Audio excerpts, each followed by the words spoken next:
Well, let's turn to Genesis chapter 6.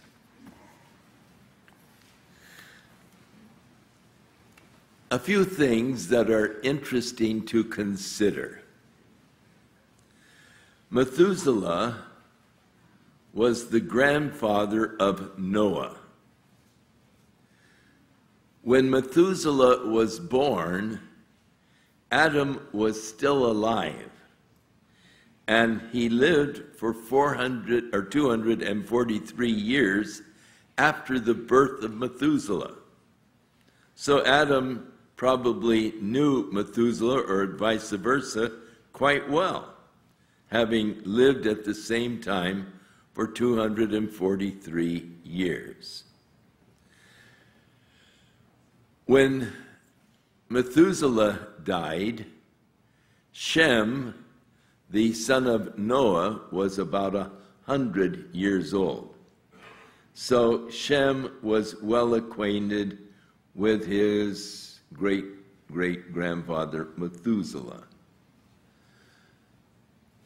Shem was alive when Abraham was born.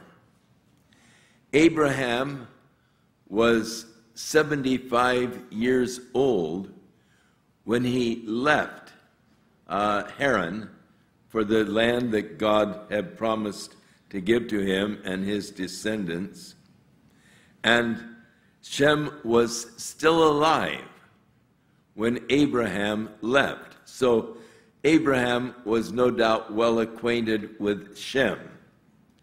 So when we look at the Genesis story of creation and these other things, it didn't really pass through that many people.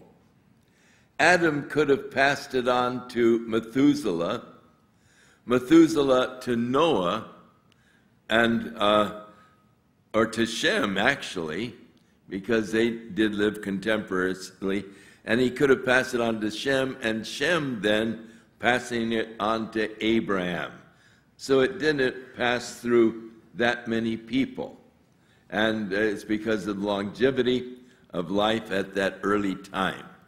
So when you think of Adam to Abraham, you think of, oh my, the story's passing down, down, down. But in reality, because of the ages to which they lived, it only had to pass from from Adam to Methuselah, Methuselah to Shem, Shem to Abraham. So, the account of the flood.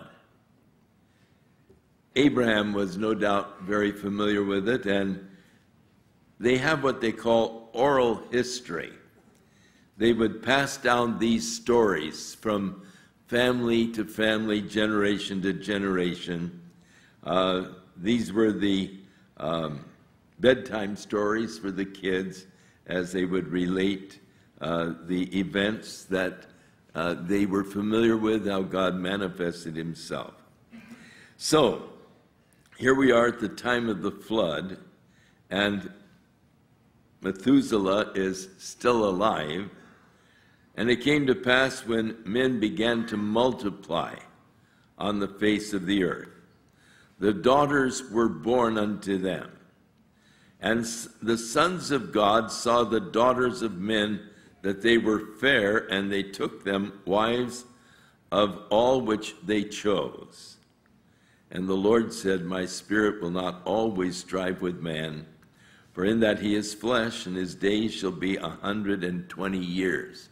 So God, at this point, cut down the length of days, the average length of days that men would live, from the 969 of Methuselah to now 120 years. Because Shem was born in this previous time, he did live to be 600 years old. But that was the last of the longevity. The ages were cut down dramatically after the flood, and it could be as the result of the flood. During the flood, it talks about the waters that were above the firmament and that they actually fell to the earth in this 40 days of rain. The great fountains of the deep were broken up and the earth was flooded with water. It could be with all of the water in the atmosphere prior to the flood, that it had an effect of sort of filtering out the ultraviolet rays that come to the earth from the sun and from space.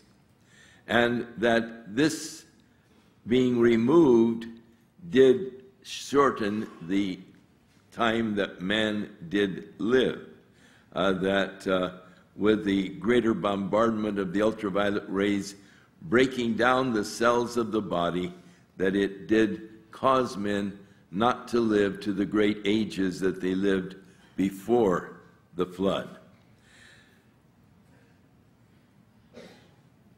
Wickedness in the earth. Now, the sons of God saw the daughters of man. Don't want to pass over that one. There is a lot of discussion on this. Who were the sons of God who saw the daughters of men? And they're called the Nephilim, and there are those who say that they were fallen angels. The Bible speaks of the angels that kept not their first estate, who are reserved in chains of darkness awaiting the day of judgment. There are Bible authorities who hold this view. There are other Bible authorities who say the sons of God were the descendants of Seth, the righteous tribe, you might say, or the righteous lineage that would lead ultimately to Christ. And the daughters of men were the descendants of Cain. That's a possibility too. You say, well, what do you think it is? And I just have to confess, I don't know. I can see arguments on both sides, and I don't have any real firm kind of dogmatic position on the sons of God who married the daughters of men, whether or not they were fallen angels or whether or not they were descendants of Cain, I don't know. But there were giants in the earth in those days. And also after that, when the sons of God came in unto the daughters of men, they bore children to them, and the same became mighty men, which were of old, men of renown. God saw the wickedness of man, that it was great in the earth, and that every imagination of the thoughts of his heart was only evil continually. Today, a floodgate of evil has been opened to the world through the movie industry, through now all kinds of media. And as you look at the result of the communication systems that we now have, we see how pornography and these things have just really multiplied and fill our earth, and the imagination and thoughts of man's heart was only evil continually in Noah's day, but it is getting close to that today, that so much has been planted into our minds that the imagination of man's hearts and his thoughts are evil continually. So that it repented the Lord that he had made man on the earth, and it grieved him at his heart. Now, God is not a man, the Bible tells us, that he should repent, nor the Son of Man that he should change. Hath he not spoken, and shall he not make it good? So when it says it repented God, we have to understand that